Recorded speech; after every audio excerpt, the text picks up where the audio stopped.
दोस्तों स्टडी 91 के online platform में आप सभी का बहुत बहुत स्वागत है। दोस्तों आज आप सभी के समक्ष केमिस्ट्री में अपने अगले लेक्चर को लेकर हाजिर हूं और एक तरह से आज हमारा आखिरी लेक्चर भी है। जी हां दोस्तों, 550 नंबर का ये लेक्चर हम लोग कवर कर रहे हैं, जो कि हमारे केमिस्ट्री विषय का, रसायन विज्ञान का ये 45 नंबर का लेक्चर। आज की क्लास अगर आप देखते हैं तो पूरे 16,500 सवाल, 16,500 सवाल आज आपके तैयार हो जाएंगे। जैसे बूंद बूंद से घड़ा भरता है उसी तरह से हम लोग मेहनत करके अपने 16,500 सवालों को अब तक तैयार कर चुके हैं इस जीएस की श्रृंखला में। तो पीछे का वीडियो अगर नहीं देखें तो आप सभी से निवेदन है कि आप एक बार पीछे के वीडियोज को जरूर देखिएगा।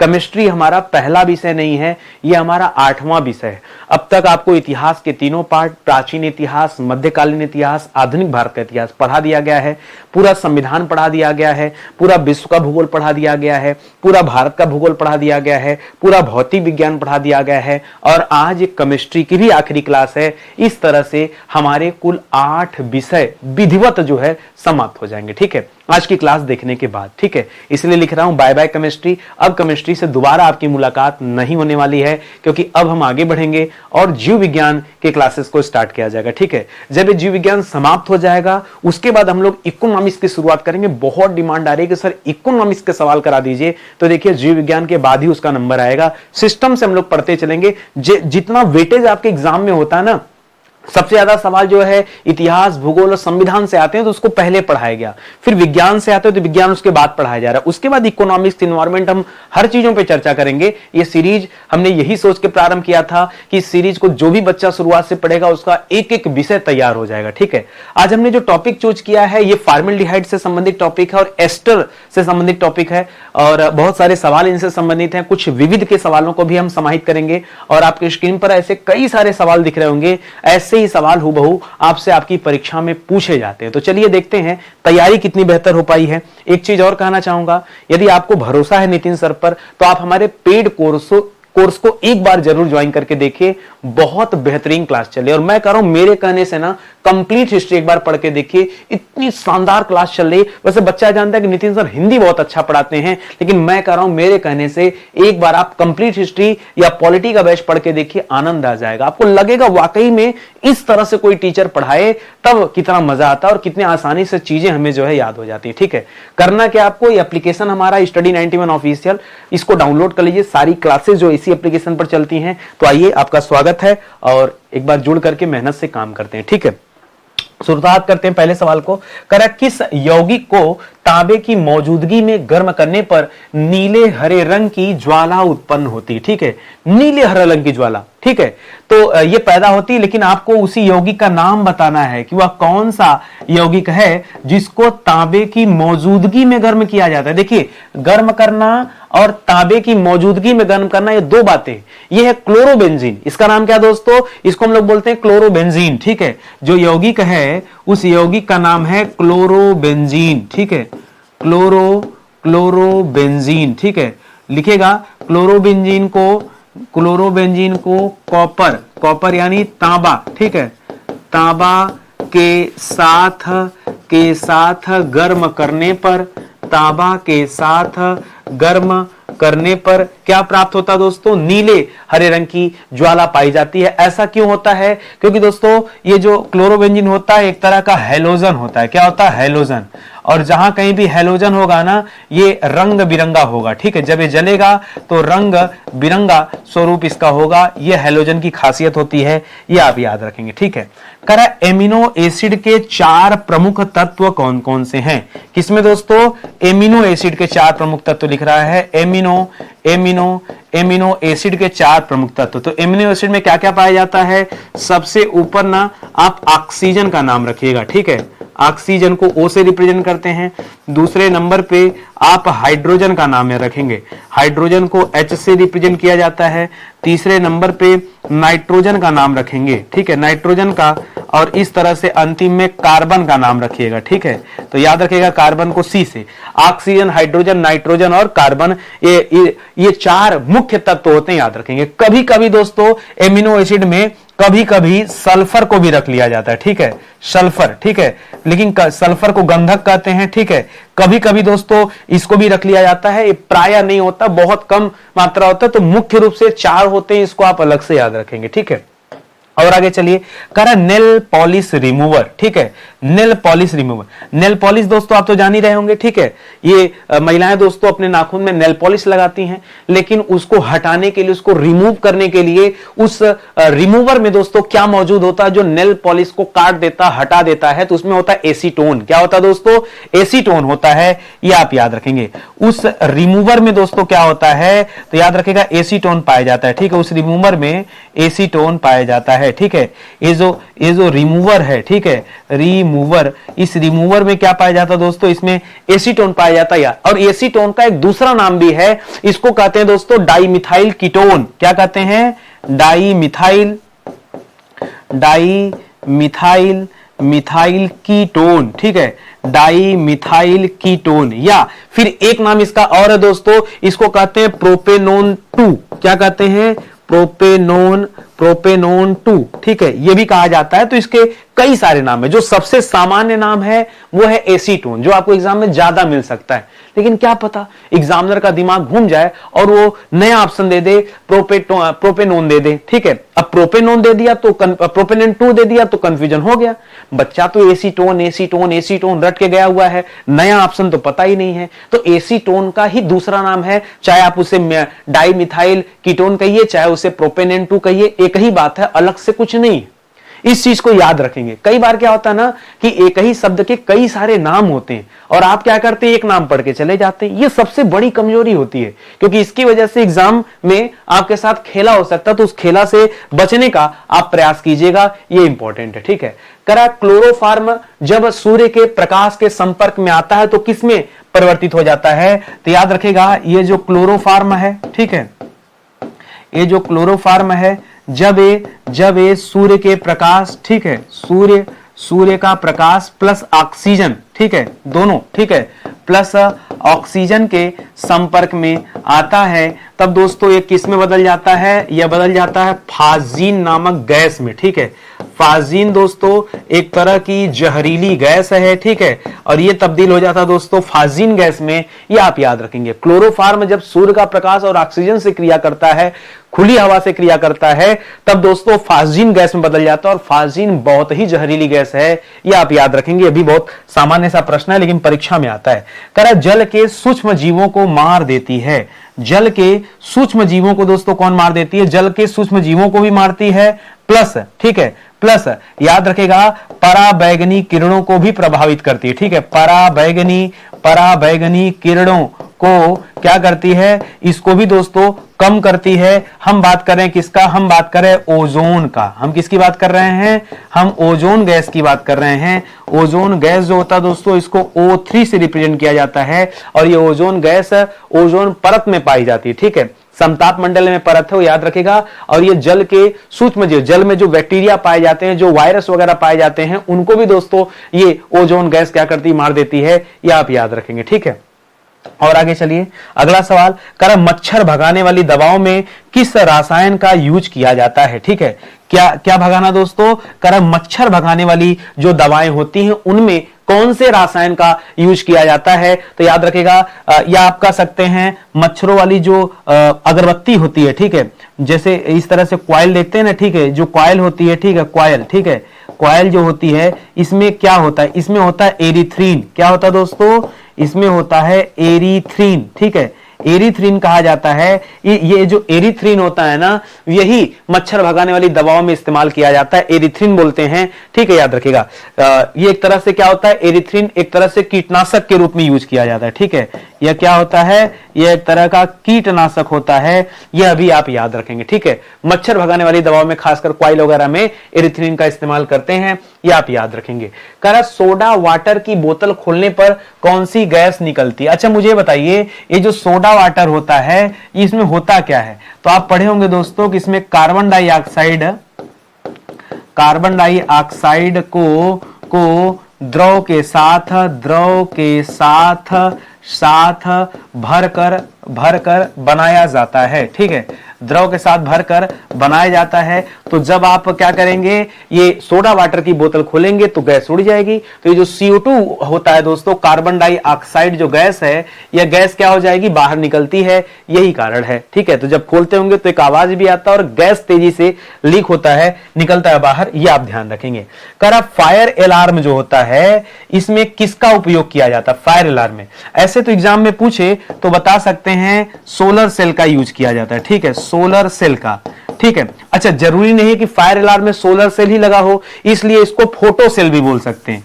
सोलर सेल मत बोलिए, बल्कि बोलिए फोटो सेल। ठीक है, फोटो सेल का यूज किया जा सकता है। ठीक है, अच्छा, इतना ही नहीं दोस्तों, मैं कह रहा हूं ऐसे समझिए, फायर अलार्म में ना कोई एक ही चीज प्रयोग हुए तो ये तो है नहीं। ठीक है, फायर अलार्म। ठीक है, फायर अलार्म दोस्तों, ये आग, जब कहीं आग लगता है तो बजता है, एक अलार्म बजता है ताकि लोगों को पता चल जाए कि भैया आग लग गया है। ठीक है, तो इसमें क्या क्या यूज किया जाता है? हो सकता है एग्जाम में आपको फोटो सेल का ऑप्शन मिल जाए, या एग्जाम में दूसरा ऑप्शन मिल जाए, एक होता है स्मोक डिटेक्टर। वो जो धुआं, पहले आग नहीं लगती, पहले धुआं उठता है, तो धुएं को भी डिटेक्ट कर देता है, तो इसीलिए हम कहते हैं इसे स्मोक डिटेक्टर। क्या बोलते हैं? Smoke detector. ठीक है, तो धुआं, जब कहीं धुआं होगा ना, उस धुआं को देख करके उसकी सूचना भेज देगा, तो उसको कहते हैं धुआं संसूचक। क्या कहते हैं? धुआं संसूचक। इसी तरह से जब आग लगता है तो हीट डिटेक्टर भी इसमें लगा होता है। इस फायर अलार्म में क्या लगा होता है? इसमें हीट डिटेक्टर भी लगा होता है। ठीक है, तापमान संसूचक। ठीक है, तापमान संसूचक, यानी जब आग लगता है, जब तापमान बढ़ता है तो उसकी भी सूचना देता है। इसी तरह से कार्बन मोनोऑक्साइड। ठीक है, इसमें कार्बन मोनोऑक्साइड CO डिटेक्टर। ठीक है, CO डिटेक्टर भी लगा होता है, यह आप याद रखेंगे। बाकी अलार्म वगैरह तो ही है, तो पता नहीं एग्जामिनर क्या पूछना चाह रहा है, किस बारे में पूछना चाह रहा है, धुआं के बारे में पूछना चाह रहा है कि तापमान के बारे में पूछना चाह रहा है। अच्छा, ये जो कार्बन मोनोऑक्साइड, इसको दम घोटू गैस कहा जाता है। ठीक है, लिखिएगा, ये जो कार्बन मोनोऑक्साइड है, ठीक है, कार्बन मोनोऑक्साइड, इसको रिप्रेजेंट किया जाता है CO से। ठीक है, इसको क्या कहते हैं? इसको कहते हैं दम घोंटू गैस। ठीक है, दम घोंटू गैस, इसकी वजह से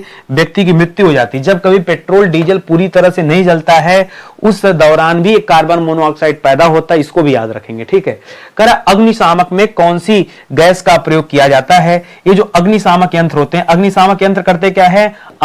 आग बुझाने का काम करते हैं। ठीक है, आग बुझाने का कार्य ये करते हैं दोस्तों, जो अग्निशामक यंत्र। और इसमें कौन सी गैस, तो आग को बुझाता कौन है? Carbon dioxide. ठीक है, आग को बुझाने में कौन सी गैस मदद करती है? तो याद रखेगा, कार्बन डाइऑक्साइड। ठीक है, कार्बन डाइऑक्साइड। ठीक है, कार्बन डाइऑक्साइड यानी CO2।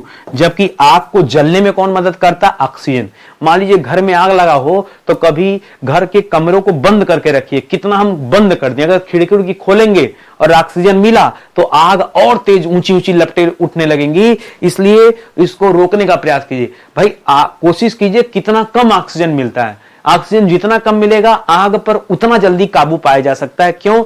आपने पढ़ा है, अग्नि को जलने के लिए ऑक्सीजन की आवश्यकता पड़ती है। इसके उल्टे अगर कार्बन डाइऑक्साइड दे दिया जाए तो अग्नि बुझ जाएगा। ठीक है, तो इस चीज को भी आप याद रखेंगे, बहुत बढ़िया सा सवाल है और आपके एग्जाम में इस तरह के सवाल बनते भी हैं। ठीक है, करा अग्निशामक में कार्बन डाइऑक्साइड किस अभिक्रिया से उत्पन्न की जाती है? अच्छा, ये रिएक्शन से कार्बन डाइऑक्साइड पैदा होता है, डायरेक्ट नहीं पैदा होता दोस्तों। इसमें पहले होता है सोडियम बाइकार्बोनेट। सोडियम बाइकार्बोनेट को, ठीक है, दिखेगा सोडियम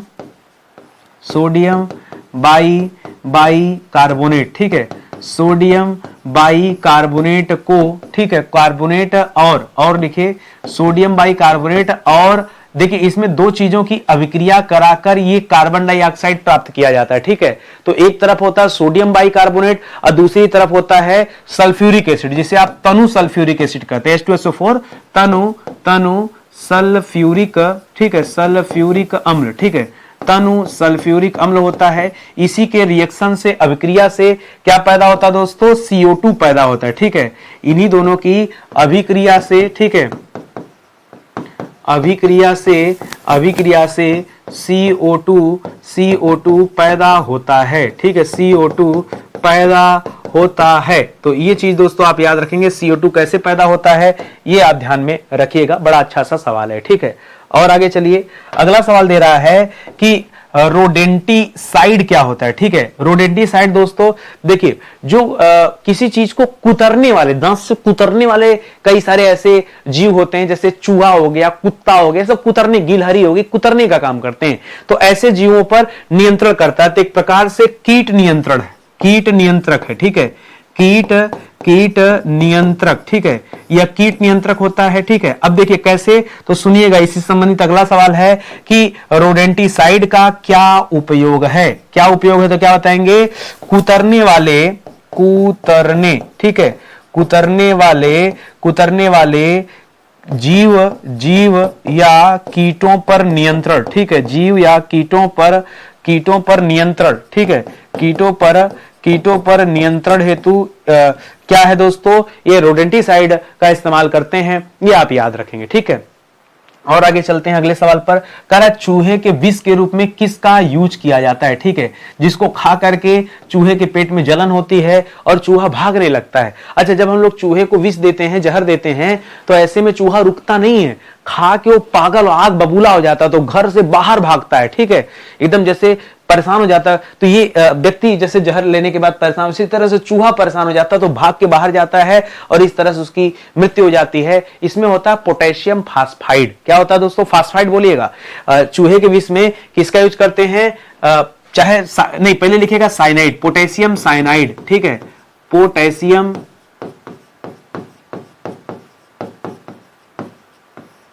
और साइनाइड तो आप जान ही रहे होंगे दोस्तों, ये साइनाइड बहुत खतरनाक होता है, ठीक है, साइनाइड, ठीक है, पोटेशियम साइनाइड होता है या जिंक फास्फाइड होता है, ठीक है। तो इसके बीच में और लगाइएगा, या दूसरा क्या होता है दोस्तों, जिंक फास्फाइड, ठीक है, जिंक फास्फाइड, ठीक है, ये दो चीजें होती हैं। पोटेशियम फास्फाइड मत करिएगा, कई बार बच्चा साइनाइड को इसके साथ जोड़ देता है, फास्फाइड को इसके साथ जोड़ देता, नहीं, पोटेशियम के साथ साइनाइड है, जिंक के साथ फास्फाइड है, याद रखेंगे। सबसे सामान्य है जिंक फास्फाइड, इसका ज्यादा इस्तेमाल होता है, ठीक है, चूहे मारने वाली दवा बनाने में। ऐसे पूछता है कि जिंक फास्फाइड का क्या यूज है, तो याद रखेगा, चूहे मारने वाली दवा बनाने में, चूहे मारने वाली दवा बनाने में, ठीक है, दवा बनाने में किसका इस्तेमाल करते हैं दोस्तों, तो याद रखेगा, जिंक फास्फाइड का यूज किया जाता है। इसी तरह एल्युमिनियम फास्फाइड का यूज किया है, ठीक है, यह भी बहुत खतरनाक है, ठीक है, फास्फाइड कहीं भी रहेगा यह खतरनाक। पीछे हम लोगों ने पढ़ा था फास्जीन गैस के बारे में, आपको याद होगा, फास्जीन, ठीक है, जो क्लोरोफार्म और सूर्य के प्रकाश और ऑक्सीजन के रिएक्शन से पैदा होती थी।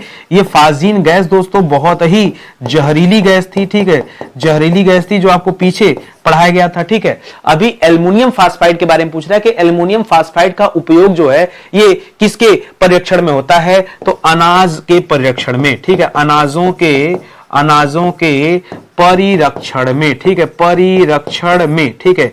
अनाज का परिरक्षण मतलब कैसे, अरे अनाज की कीटों से रक्षा हेतु, ठीक है, कीटों से रक्षा हेतु। आप देखते होंगे जैसे आपके घर में भी दोस्तों अनाज रखा गया होगा कहीं, जो है किसी टीप वगैरह में भर के, किसी बड़े पात्र में भर के, तो जैसे गेहूं चावल जहां रखे जाते हैं उसमें गोलियां मिलाई जाती है कि उसमें कीड़े न पड़े, ठीक है। उन कीड़ों से बचाने के लिए अनाजों के परिरक्षण में ये एल्युमिनियम फास्फाइड का यूज किया जाता है। कई बार हम लोग इसको सल्फास का यूज करते हैं, बहुत खतरनाक होता है, नहीं यूज करना चाहिए, ठीक है। यही कारण है कि सल्फास के यूज करने के बाद जब कभी हम उसको यूज में लेते हैं अन्न को, तो पहले उसको धुलते हैं, सुखाते हैं, तब उसको पीसवाते हैं, ठीक है, नहीं तो उसमें ये सल्फास की गंध होती है और बहुत खतरनाक होती है। सल्फास एक तरह से जहर होता है, ठीक है, तो इसको भी आप ध्यान में देंगे। आगे देखिए, करा अग्निरोधक कपड़ा ऐसा है जो जिस पर आग नहीं लगता, ठीक है। तो अग्निरोधक कपड़ा बनाने में किस यौगिक का इस्तेमाल करते हैं, तो कई चीजों का इस्तेमाल होता है। इसमें इस्तेमाल होता है एल्युमिनियम सल्फेट का, ठीक है, किसका, एल्यूमिनियम सल्फेट का यूज होता है। इसके अलावा बोरेक्स का यूज होता है, ठीक है, बोरेक्स, जी हाँ, कई चीजों का इस्तेमाल होता है, किसी एक का नहीं होता है। तो एल्युमिनियम सल्फेट के साथ साथ बोरेक्स को भी लिखेगा और इसके अलावा बोरिक एसिड को भी लिखेगा, ठीक है, बोरिक एसिड। इससे बनता क्या दोस्तों, इससे ऐसा कपड़ा बनता है जिसमें आग नहीं लगता, अग्निरोधक कपड़ा। यह कपड़ा किसके लिए होता है, जो दोस्तों आग बुझाने वाले दमकल कर्मी होते हैं, ठीक है, उनके लिए होता है, क्योंकि उनको ऐसे खतरनाक स्थानों पे जाना पड़ता है आग बुझाने के लिए जहां पर आग बहुत ज्यादा मात्रा में लगी, तो उनके कपड़े में आग लगने की संभावना ज्यादा होती है, इसलिए उनको इस तरह के कपड़े पहनाए जाते हैं कि आग न लगे, वो अग्निरोधक कपड़े होते हैं। यह भी आप ध्यान में रखेंगे, ठीक है। ध्यान दीजिएगा दोस्तों, अब तक आपको केमिस्ट्री विषय आज हमारा समाप्त हो रहा है, ठीक है, और अब हमारा 8 विषय समाप्त हो जाएगा। अभी तक मैं आपको 7 विषय विधिवत पढ़ा चुका हूं। ये 7 विषय जैसे आज आप पढ़ रहे हैं इसी तरीके से पढ़ाया हूं, तो आप मौका दीजिए, जुड़िए और इस पूरी सीरीज को देखिए, आपको आनंद आएगा। ये तो यहां देखिए 500 लिखा हुआ दोस्तों, और आपको भली भांति पता है कि 500 नहीं, आज हम 550 नंबर का लेक्चर पढ़ रहे हैं। यहां 15,000 लिखा है और आप सोच रहे हैं कि 15,000 छोड़िए, हम लोग तो आज 16,500 सवाल कवर कर रहे हैं, ठीक है।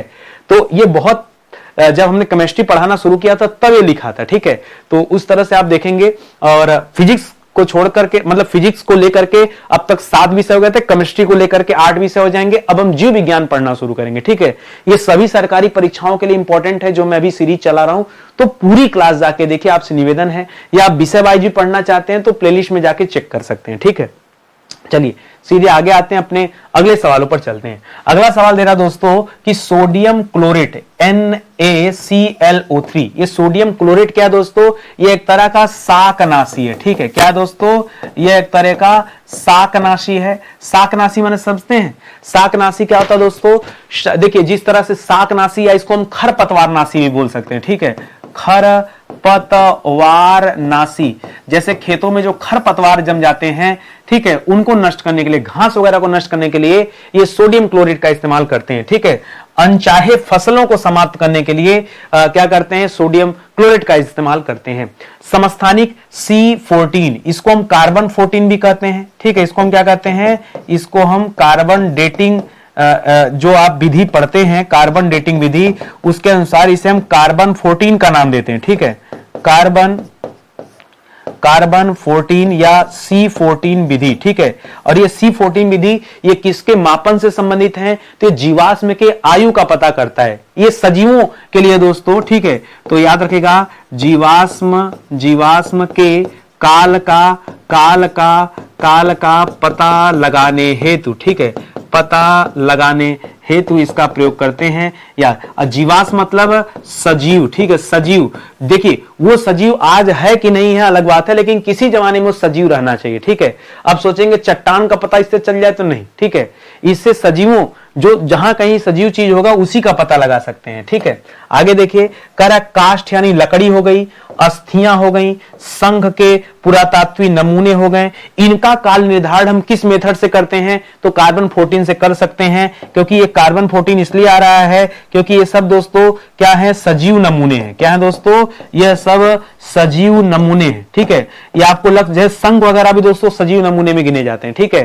तो लकड़ी वगैरह, अरे वृक्ष को भी हम सजीव मानते हैं, आप भले निर्जीव मानते हो, हम सजीव मानते हैं, ठीक है, क्योंकि वृक्षों में भी जीवन होता है, वो भी अपना खाना बनाते हैं। ये जाइलम फ्लोएम क्या है, अगर भोजन खाना नहीं बनाते तो प्रकाश संश्लेषण, जिसे आप फोटोसिंथेसिस बोलते हैं, क्या है, ठीक है। इसका मतलब इसका ये वाकई में सजीव हैं। तो सजीव हैं, तो जब पेड़ पौधे सजीव हैं तो लकड़ी क्यों नहीं होगी दोस्तों, इसलिए कार्बन 14 मेथड से इसका पता चल जाता है कि कितने पुराने हैं, तो उसके आयु का पता लगाते हैं, ठीक है। तो सजीव नमूने के आयु का निर्धारण, ठीक है, आयु का निर्धारण इस माध्यम से किया जाता है। इसी तरह अगला दे रहा है कि रेडियोधर्मी डेटिंग से किसकी माप की जाती, किस चीज को मापा जाता दोस्तों, तो बता तो दिया। अच्छा, ये जो रेडियोधर्मी लिख दिया दोस्तों, ये रेडियोधर्मी आ जाए ना तो बताएगा, इससे चट्टानों की आयु की माप की जाती है। किसकी, चट्टान। और चट्टान होते हैं निर्जीव, ठीक है। लिखेगा चट्टानों की आयु का माप, ठीक है, किया जाता है। और चट्टान क्या होते हैं दोस्तों, चट्टान होते हैं निर्जीव। तो जितने भी निर्जीव चीजें होती है ना, उनको रेडियोधर्मी डेटिंग से मापा जाता है, जबकि कार्बन डेटिंग से सजीव को मापा जाता है, ठीक है। ये अंतर है। इसको किससे मापा जाता है, तो रेडियोधर्मी डेटिंग, ठीक है, रेडियोधर्मी रेडियोधर्मी डेटिंग से इसको मापा जाता है दोस्तों, इसको आप ध्यान में रखेंगे। ठीक है, और आगे आइए, करा पृथ्वी की आयु का मापन करना, तो ठीक है पूरी पृथ्वी की ही आयु माप देनी है, तो ठीक है तब हम पृथ्वी को सजीव माने या निर्जीव। देखिए पृथ्वी बहुत पुरानी है और इतने पुराने डेटा को हम यूरेनियम विधि से मापते हैं। किस विधि से? यूरेनियम। ठीक है, यूरेनियम विधि से क्या करते हैं, बहुत पुरानी वस्तुओं को, ठीक है अत्यंत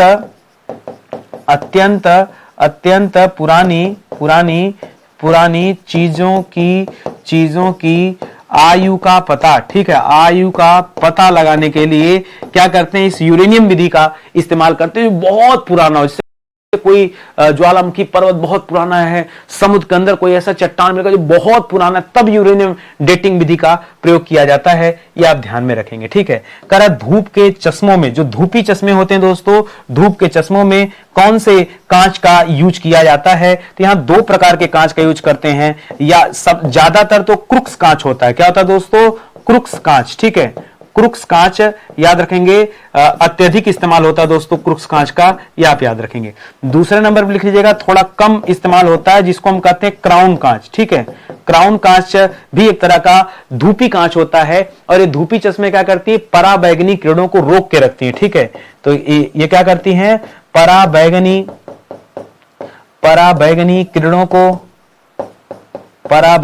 किरणों को रोकती हैं। ठीक है, रोकती हैं, ये इसकी खासियत है दोस्तों, ये आप याद रखेंगे। ठीक है, तो बहुत अच्छा सा सवाल ये भी है। आगे बढ़ते हैं, अगला सवाल दे रहा है कि पराबैंगनी किरणों के अवशोषण की क्षमता, अवशोषण की कौन सा ऐसा कांच है जो उनको अवशोषित कर लेता है? तो याद रखेगा क्रुक्स कांच ही है। कौन सा दोस्तों?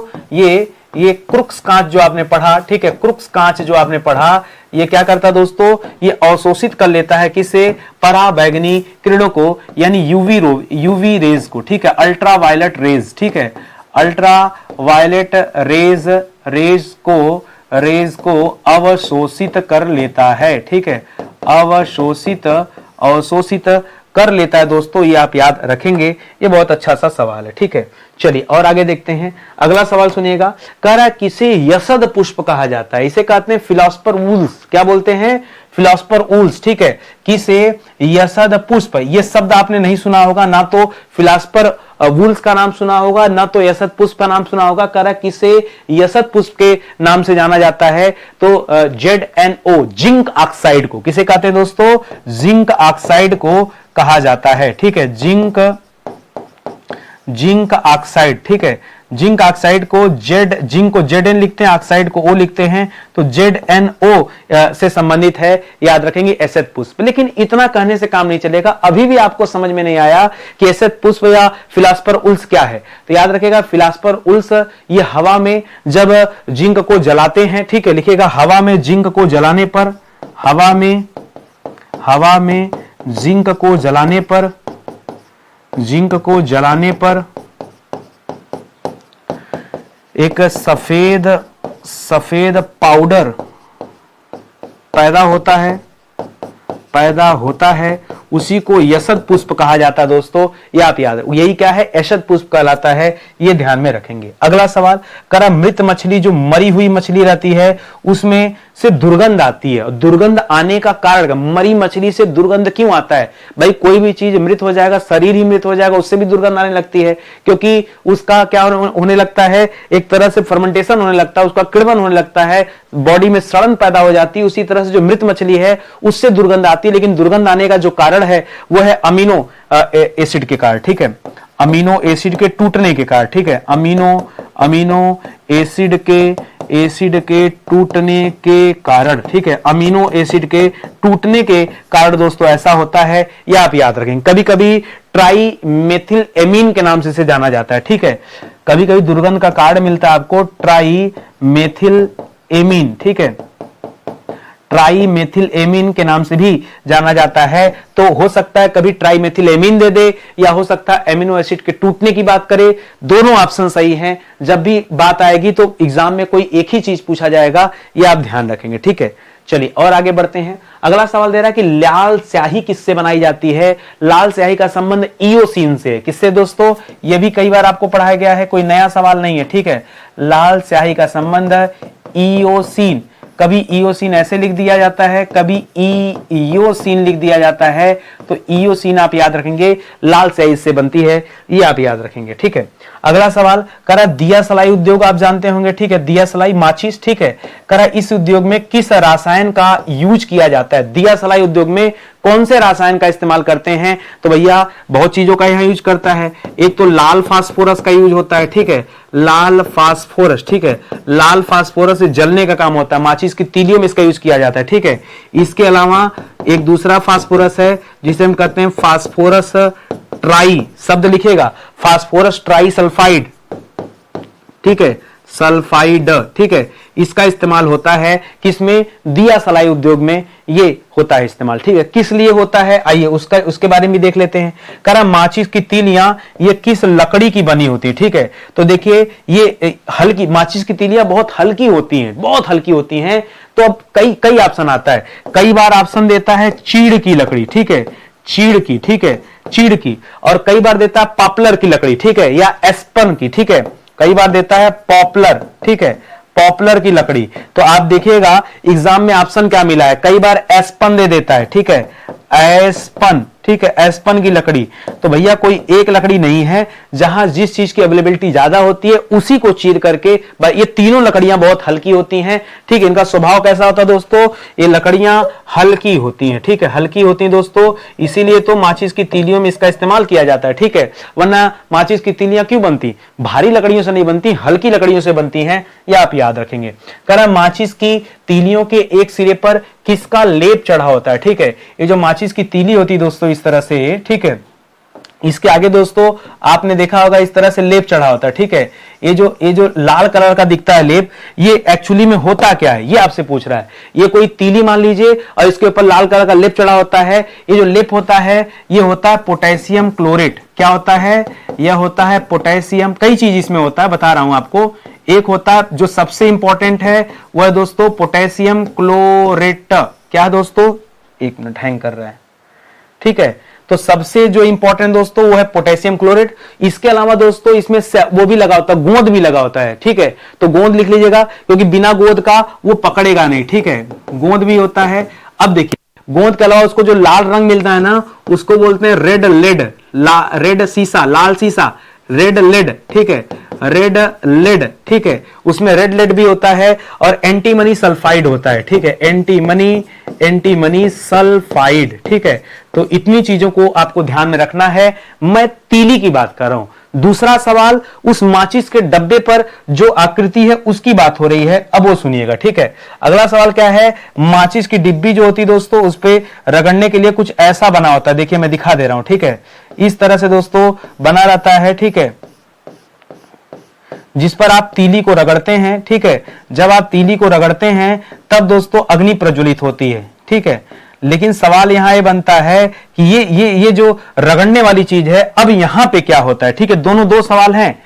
अब यही सवाल दे रहा है कि माचिस की डिब्बी के रगड़ने वाली जो सतह होती है उस सतह पर किसका लेप चढ़ा होता है, उसकी सतह पर किसका लेप होता है। तो यहां होता है लाल फास्फोरस। कई बार लोग इसको लाल देखकर यहां कर देते हैं जबकि इस पर होता है लाल फास्फोरस, ठीक है। तो जो मुख्य अवयव है, जैसे माचिस के तीली में मुख्य अवयव था पोटेशियम क्लोरेट, वैसे इस डिब्बी का जो डिब्बी पर जो रगड़ने वाली सतह है उसका मुख्य अवयव क्या है दोस्तों, लाल फास्फोरस है, याद रखेंगे। एंटीमनी सल्फाइड वहां ऊपर भी था, एंटीमनी सल्फाइड यहां भी है। गोंद का इस्तेमाल ऊपर तीली में भी हुआ था, गोंद का इस्तेमाल चिपकने के लिए दोस्तों यहां भी है। हाँ, यहां रेड लेड का इस्तेमाल हुआ था, यहां भी रेड लेड है, ठीक है, यहां भी रेड लेड है, ठीक है। अंतर दोस्तों क्या है, अंतर सिर्फ ये पहला वाला है, ठीक है। यहां पोटेशियम क्लोरेट है और यहां लाल फास्फोरस है, वरना ज्यादातर चीजें सिमिलर है, सेम है, ये भी आप ध्यान में रखेंगे, ठीक है। अगला सवाल करा पेट्रोल व डीजल के अधूरे जलने से, वह पूरी तरह से नहीं जला हुआ है, ठीक है, पूरी तरह से न जल पाने पर, ठीक है, न जल पाने पर कौन सी गैस उत्पन्न होती है। तो याद रखेगा तब पैदा होता है कार्बन मोनोऑक्साइड। क्या पैदा होता है, कार्बन कार्बन मोनोऑक्साइड, जिसे हम कहते हैं CO। और यह क्या है दोस्तों, यह एक प्रकार की दम घोंटू गैस भी है, ठीक है, जिससे दम घुटता है, ठीक है, तो ये भी याद रखेंगे, ठीक है। ये पेट्रोल या डीजल के अधूरे जलन से ये गैस पैदा होती है। जब गाड़ी वगैरह चलाते हैं तो गाड़ियां पेट्रोल या डीजल से चलती हैं, लेकिन वो पूरी तरह से नहीं जल पाते हैं, इसलिए गाड़ियों के धुएं में ये कार्बन मोनोऑक्साइड गैस भी पाई जाती है, जो कि बहुत खतरनाक होती है, ठीक है। तो ये भी याद रखेंगे, गाड़ी वगैरह में निकलती हैं, तो ये भी याद रखेंगे। इसी तरह से आज केमिस्ट्री का होता है द एंड। अब ये केमिस्ट्री से हम लोगों की मुलाकात नहीं होने वाली है, ये अपने आप में बड़ी बात है, ठीक है। चलिए, बड़ा खुशी मिल रहा है कि आज हमारे 16,500 सवाल तैयार हो गए। आज हमारा 550 लेक्चर तैयार हो गया, ठीक है। बहुत दिनों से पढ़ा रहा हूं मैं, ठीक है। धीरे धीरे रिसर्च करके पेपर देखना पड़ता है, एग्जाम के पेपर को एनालिसिस करना पड़ता है कि कैसे कैसे सवाल बनते, तब जाके ये पूरा का पूरा क्लास तैयार होता है। तो आप एक एक विषय का प्लेलिस्ट जाकर देख सकते हैं। एक कंप्लीट प्लेलिस्ट भी है जिसका नाम है संपूर्ण सामान्य अध्ययन, उसमें भी आपको ये सारी क्लास 550 क्लास पूरा मिल जाएगा। और मैं तो कहूंगा एक बार पेड क्लास का डेमो आप देख के देखिए, ठीक है। जो इंसान फ्री में अपना कर्तव्य इतना अच्छे से निभा सकता है, वो इंसान अपने पेड कोर्स में कितना मेहनत करता होगा, ये आप कल्पना कीजिएगा सिर्फ डेमो देख करके, ठीक है। तो एक बार मैं बुलाना चाहूंगा, आप एप्लीकेशन डाउनलोड कर लीजिए स्टडी 91 ऑफिशियल का, और एक बार डेमो जरूर देखिए। मेरी सारी क्लास का जो PDF है, ठीक है, ये PDF दोस्तों आपको मिल जाएगा वैदिकी ऐप पे, ठीक है। तो ये ऐप दोस्तों आप डाउनलोड कर लीजिए, वैदिकी.com वेबसाइट पे चले जाइए, चाहे इसी नाम से दोस्तों ऐप भी आपको मिल जाएगा, वहां जाकर आप देख सकते हैं, ठीक है। रही बात हेल्पलाइन नंबर की, तो मैं बता दूं 9026156165, ठीक है, ये नंबर है। इस नंबर पे कॉल कर लेंगे तो भी आपको PDF की रिगार्डिंग, केवल ओनली PDF, इस क्लास का जो PDF है, ई बुक है, ठीक है, उसके रिगार्डिंग दोस्तों यहाँ पे जा सकते हैं। बाकी कोर्सेज जो हमारा है वो हमारे इसी एप्लीकेशन पे चलती हैं, या हमारे अपने ऑफिशियल नंबर दोस्तों। तो कोर्स संबंधित किसी भी जानकारी के लिए आप इस नंबर पर संपर्क कर सकते हैं, कॉल कीजिए, मैसेज कीजिए, व्हाट्सएप से जुड़िए। कॉल अगर नहीं उठता है तो बहुत परेशान होने की जरूरत नहीं है, व्हाट्सएप पे लिख दीजिए अपनी समस्या को, हमारी टीम जैसे ही फ्री होगी वो कॉल बैक कर लेगी, ठीक है। तो आप, कई सारे बच्चे क्या करते हैं ना, और इस तरह आप लोग तो फोन नहीं उठा रहे हैं। अरे भाई, जरूरी नहीं कि जिस टाइम आप फ्री हो उस टाइम हमारी टीम भी फ्री हो, और टीम कहीं ना कहीं लगी रहती है। अब कोई बच्चा रात को 11 बजे फोन कर रहा है, कोई सुबह 5 बजे फोन कर रहा है, बताइए कैसे कोई उठाएगा। ऑफिस टाइम हो, हमारा रोज का ही काम है ना, तो हमारा एक अपना ऑफिस टाइम है, और उस ऑफिस टाइम में हो सकता है कि व्यक्ति कहीं और बिजी हो किसी और कार्य में। तो अगर फोन नहीं उठता तो नाराज मत होइए, मिस कॉल पड़ा रहेगा तो मिस कॉल पे भी कॉल जाती है। आपका मिस कॉल पड़ा रहता है तो एक एक मिस कॉल पे कॉल किया जाता है, और अगर मैसेज कर दिए तब तो सबसे अच्छा, व्हाट्सएप पे मैसेज कर दिए तब तो लिखित में हमारे पास आ गया ना कि इस बच्चे को ये समस्या है, तो हम तो समस्या का समाधान करने बैठे। अच्छा बताइए मेरा क्या काम है, हमारे पास किराने की दुकान तो है नहीं कि हमको और कोई काम करना है, हमारा काम पढ़ाना, हमारी टीम का काम आपको सर्विस देना है। तो हम जितना अच्छा सर्विस देंगे और जितना अच्छा कंटेंट देंगे, जितनी गुणवत्तापूर्ण क्लास देंगे, आप उतना ज्यादा हमसे जुड़ेंगे। तो मैं क्यों खराब करूंगा। कई बार लोग कहते हैं सर आप ऑफलाइन क्यों नहीं पढ़ाते। मैं सोचता हूं ऑफलाइन चला जाऊंगा तो ऑनलाइन में खाना पूर्ति होगा। जितने लोग ऑफलाइन पढ़ाते हैं सब ऑनलाइन में खाना पूर्ति करने आते हैं। वो जानते हैं कि मजा जो है, माल जो है वो ऑफलाइन पढ़ाने में। अरे ऑनलाइन में 500-600 का कोर्स बेचोगे, ऑफलाइन में 500 में थोड़े कोर्स बिकता है।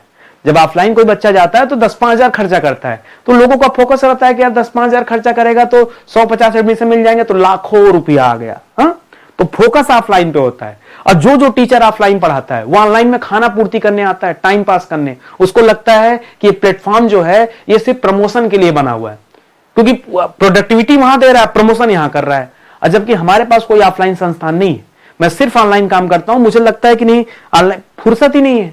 यूट्यूब के साथ आप यूट्यूब की क्लास की गुणवत्ता देख लीजिए, कभी भी आपको निःशुल्क में इतनी अच्छी क्लास नहीं मिलेगी जितना अच्छा कंटेंट स्टडी 91 दे देता है। और पेड कोर्स का तो तुलना ही नहीं कर सकते आप।